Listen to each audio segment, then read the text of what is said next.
A new trend among Gen Z, people refusing to be in a relationship.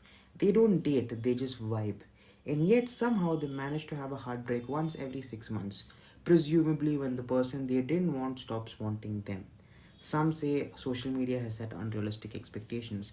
The others blame that the number of options out there are the reason for this. Yet nobody is able to justify how people use this as an excuse to become miserable and sleep with a bunch of miserable people. To break down the psychology behind this, we have with us a guidance counselor from our local high school. Ma'am, the floor is yours. Thank you so much for having me, Kanda.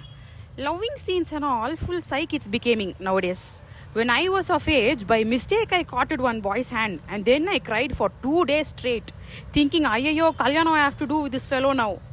But coming days and all, something and all they're holding and telling they are just best friends. Don't judge.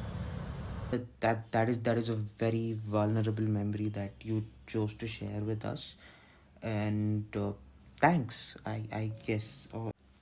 Anyways, one of the latest trend happens to be simping. Now, I want to know what your opinions are on this because I find this very confusing, and if I'm being honest, I don't entirely know what it means.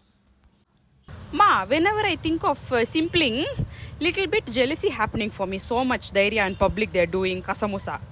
For me, 20 years marriage in private room also Govinda Govinda is not happening at all. Uh-huh.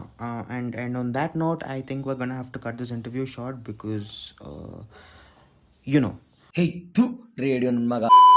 For those of you who are listening and you're struggling with Govinda Govinda just like ma'am does, our sponsor might have the solution for you. Comment down below a little bit I also want and you will receive the full online guide and a free product.